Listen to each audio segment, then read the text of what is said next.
Coming up on Network Africa, Guinea Bissau's President Umaro Sissoco Embalo flees to Senegal after coup as ECOWAS expels the country from the bloc. Former South Africa's President Jacob Zuma's daughter quits the South African Parliament over Russia recruitment allegations. Plus, the World Food Programme confirms 21.2 million people facing acute hunger in El Fasher and Kadogli in Sudan.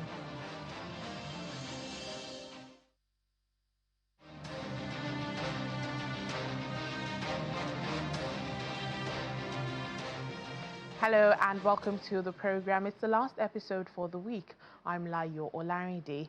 Guinea-Bissau's deposed President Umaro Sissoco Embalo has arrived in neighboring Senegal following his release by the military forces who toppled his government this week. Senegal's authorities say this follows negotiations by the regional West African bloc ECOWAS to secure his transfer amid rising tensions in Guinea-Bissau.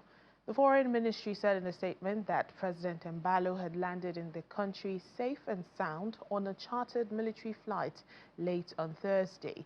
The military in Guinea-Bissau has already sworn in a new transitional leader, General Horta Ntam, who will rule the coup-prone country for 1 year.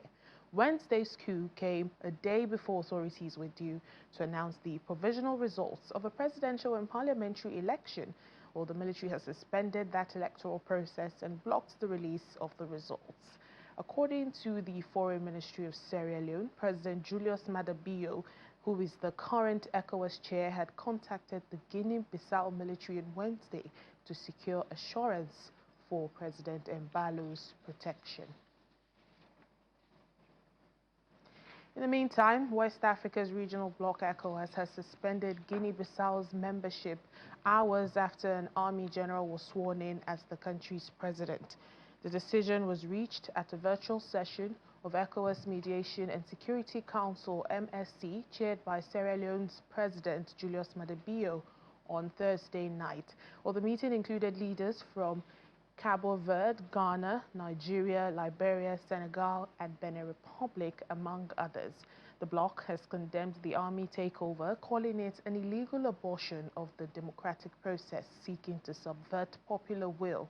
The African Union bloc has also condemned the coup and is expected to suspend Guinea-Bissau also. The West African region has been rattled by army officers seizing power with at least 6 coups since the year 2020.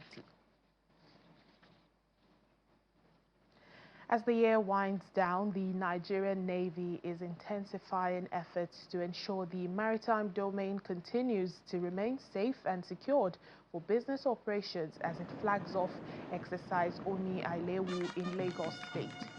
The flag officer commanding Western Naval Command, Rear Admiral Abubakar Mustafa, says the exercise seeks to enhance the professional capacity and sharpen the skills of personnel. The personnel will be tested in the complex and high-stakes art of maritime security operations, such as maritime interdiction drills, boarding exercises, anti-smuggling operations, anti-narcotics operations, and critical national infrastructural protection. The exercise, which is scheduled from today, will end on Saturday, 29 November 2025. It is expected to serve as a veritable avenue for collaboration with all maritime stakeholders to secure, protect the maritime environment. Accordingly, 4 ships, 2 helicopters, and 2 teams of Nigerian Navy Special Boat Service and 2 tactical drones will be deployed for the exercise. The exercise will be conducted in 4 phases. The preparatory phase, movement to exercise area, conduct of the exercise, and determination of the exercise. The persistent and emerging maritime security challenges such as terrorism, piracy, crude oil theft, illegal, unreported, and unregulated fishing, marine pollution, arms smuggling, and illicit trafficking seek to undermine Nigeria's ability to fully optimize the benefits of its over 220 nautical miles exclusive economic zone. The non-state actors committing these crimes are adaptive, ruthless, daring, and they operate in the dark. To counter them, we cannot simply have a deterrent posture. We must be preemptive, poised, precise, and professional, leveraging intelligence and technology to detect, deter, disrupt, and deny any criminal activity in our maritime domain. Still in Nigeria, the Abia State Governor, Dr. Alex Oti, has declared open the maiden Abia Turkey Investment Summit and Product Exhibition. It's a three-day event aimed at strengthening bilateral trade ties and attracting global partnerships to the state.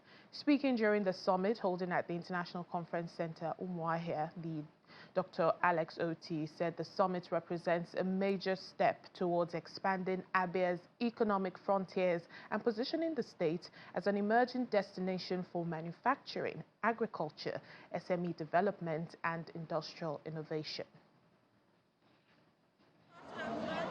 It's the maiden edition of the Abia Turkey Investment Summit and Product Exhibition, a gathering designed to foster mutually beneficial economic partnerships and deepen trade and investment relations between Abia State and the Republic of Turkey and Nigeria at large. During the event, Governor Alex Oti says his administration is committed to attracting foreign investment and unlocking new opportunities for the state, urging participants, especially investors from Turkey, to invest in agriculture, textile production, and other growing sectors. I'm glad that the Ministry of Agriculture is actively involved in this summit. So I will encourage you to visit the ministry staff or arrange a sit-down with the Honorable Commissioner to discuss opportunities within the agricultural value chain in all the local government areas.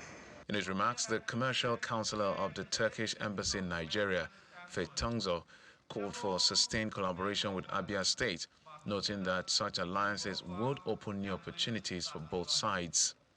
We see this partnership not only as a breach of trade, but also as a breach of friendship, because genuine commerce began with trust. The steps we take today will build a bridge not only between two economies, but between two futures. Meanwhile, Special Advisor to the Governor on Investment Promotion and Public-Private Partnership, Mr. Green Amanze, announces that deliberate reforms by the state government has positioned Abia State as a choice destination for both local and foreign investors. Today's summit is more than an event. It is a bridge one that connects opportunities, strengthens friendship, and usher in a new era of shared prosperity. Participants are optimistic that the discussions on partnerships will unlock new pathways for development and cooperation.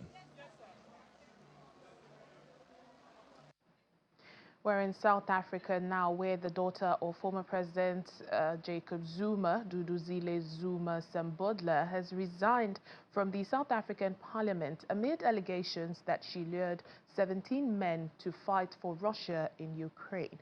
Zuma Sembodla was a lawmaker in the Umkhonto weSizwe MK opposition party led by her father, while MK officials say she resigned voluntarily and that her departure from the National Assembly and all other public roles is effective immediately.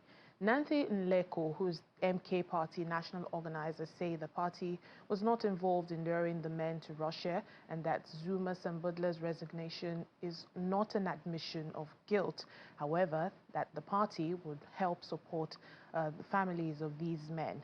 South Africa's government said this month that 17 of its citizens were stuck in Ukraine's Donbas region after being tricked into fighting for mercenary forces under the pretext of lucrative employment contracts. The government said it was working to bring them home and investigating how they got there.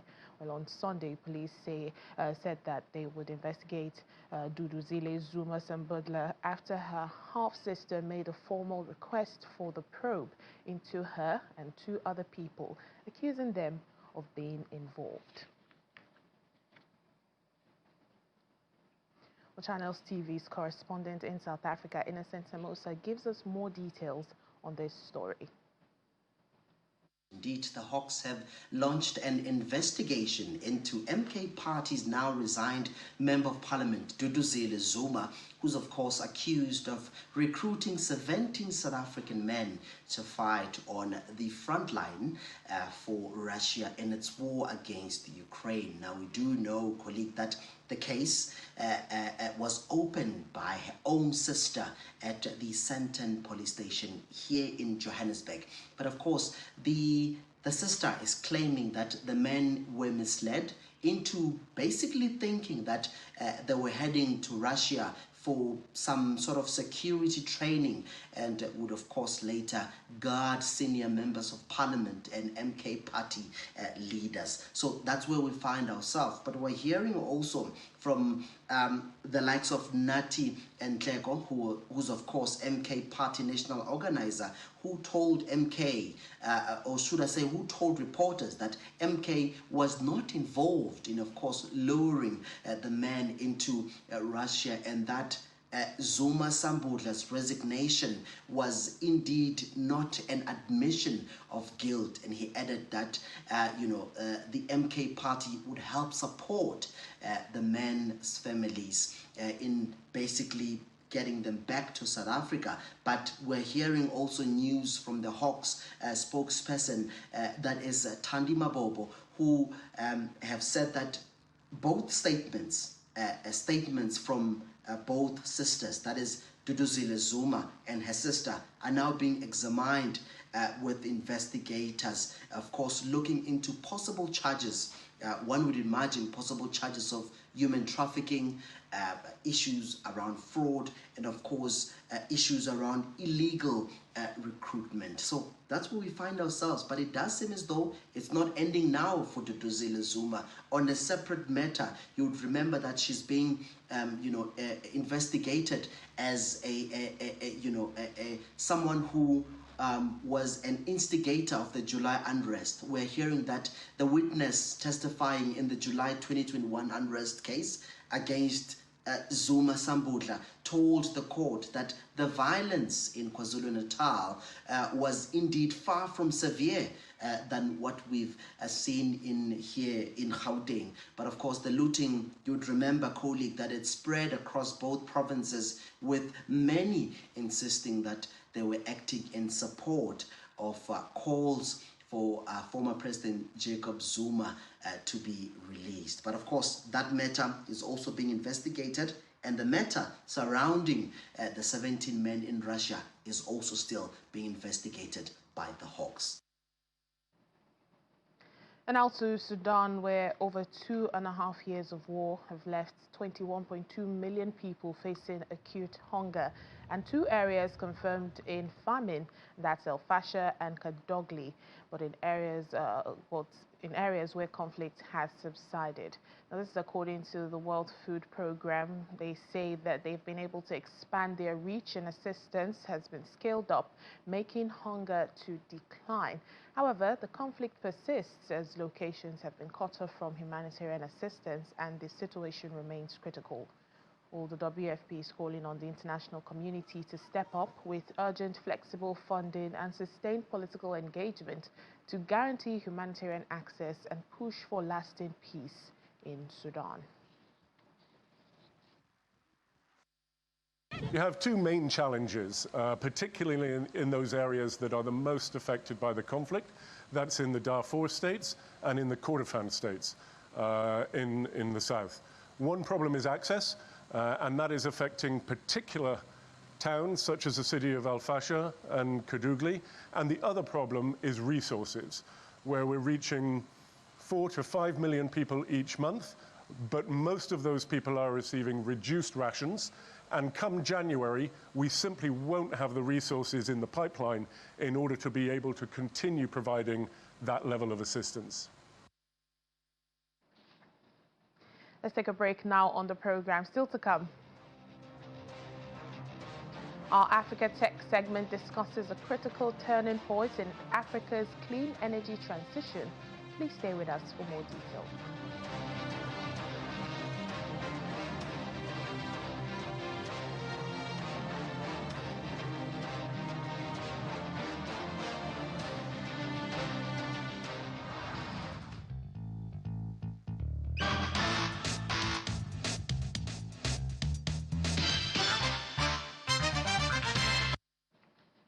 Welcome back and welcome to our Africa Tech segment. We spotlight a critical turning point in Africa's clean energy transition as the continent races to electrify mobility and power. Battery swapping has emerged as the only scalable option. However, there's a growing warning. Africa's battery swapping revolution could fail, not because of hardware, but because of a lack of intelligence. With fewer than 1 in 5 African countries hosting even 10 public electric vehicle charging stations, the demand for electrification, according to analysts, will soon overwhelm the continent's infrastructure. Without real-time intelligence to track battery health, anticipate demand, manage payments, and prevent theft, analysts say the system risks collapsing both operationally and even financially. Well, joining us now to break this down is Eric Nygaard. He's the CEO of Coffer, one of the few African companies directly tackling this problem. He joins us from Ghana. Thank you so much for joining us on our Africa Tech segment. Thank you for having me here. It's a pleasure. Well, for the benefit of our viewers, let's help us understand, the revolution of Africa's battery swapping on electric vehicles. Well, I maybe just to take a stance on how we see the market as a whole. We recognize, as I think does everybody around the world, that African urban populations are growing at an extremely fast rate, and that the electrical grid as we know it are really going to struggle to keep up with the required energy needs across quite a large range of use cases. And one of those use cases is motorcycles. Another use case is generators. And today, both of those are being fueled by petrol to the tune of some $50 billion per year. So the problem to meet that gap, to make energy more affordable and cleaner in these urban environments is quite a big task, and just paints a picture of something very sizable and large. Yeah, okay, do continue. Yeah, and I think that where we see battery swapping is coming in to solve this gap in energy requirement. So displacing petrol with something cleaner, more silent, and more affordable than you'd get from petrol today. Well, analysts like you, believe that, battery swapping is the only viable path for large-scale electrification in Africa today. But it could fail, without intelligence. And it's not because of hardware, but without intelligence. Do break that down for us. Yeah, so I think if we start with that large scale, we estimate that to take the whole petrol market of all the motorcycles and generators, you would need some 500,000 swap stations located across Africa. It's a lot of swap stations. And you're probably going to be sitting at tens of millions of battery swaps happening every single day. But the critical thing is that when a user turns up to want energy from one of these locations, they need to get a fully charged battery in the matter of seconds.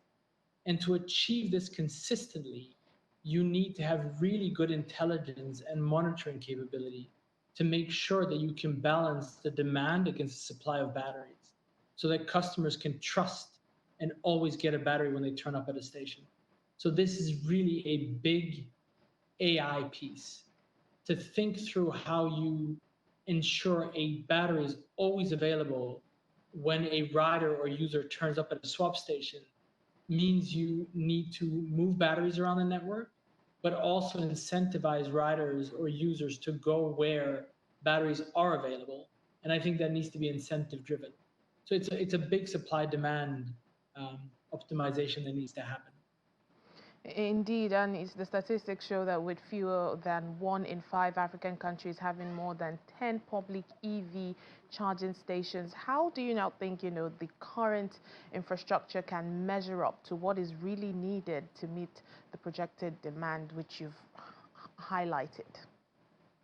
Yeah, it's a very good question. I mean, today, only about 10% of energy needs on the continent come from electricity. And so everything else comes from other forms like fuel or kerosene or whatever. And so to have a system that can be reliable enough to deliver this type of technology like battery swapping, it'll need to be bolstered by solar so that you will always have more energy to feed the batteries to then hand over to customers when they need it. So it'll need a bit of an infrastructure development with solar, as well as tapping the grid where and when you can to charge the batteries. And what role do you think, local engineering talents can play, I beg your pardon, in creating this most advanced energy infrastructure? I would say this might be one of the most exciting areas for new talent to get into, because in Africa, it's a re-engineering of how energy is delivered to people.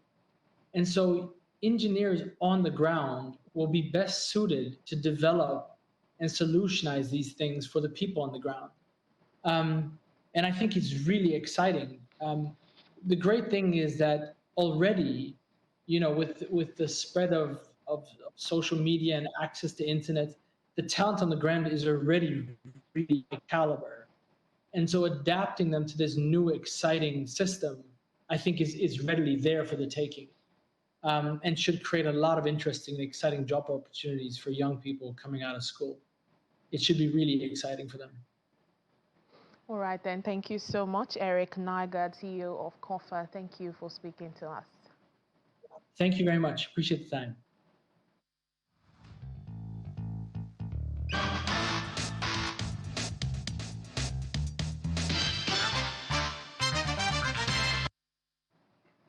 And as we end the program today, here's our fun fact about the continent. Did you know that basic math may have existed in Africa 25 years ago? The hypothesis that 25,000 years ago, I beg your pardon, the hypothesis that basic arithmetic originated in Africa 25,000 years ago arose from the discovery of a remarkable artifact, the Ishango bone. Now, this tool, carved from a baboon fibula, features notches grouped into distinct columns. It was found in 1950 in the Ishango region, Central Africa, near Lake Edward, in what is now the Democratic Republic of Congo. Well, archaeologists initially estimated the tool's age to be over 9,000 years old. However, using modern radiocarbon dating technologies, scientists determined it to be approximately 25,000 years old. Well, that is just fascinating and mind-blowing at the same time. Thank you so much for watching the program. It's been a pleasure serving you this week. I'm Layo Olarinde. Have a lovely weekend.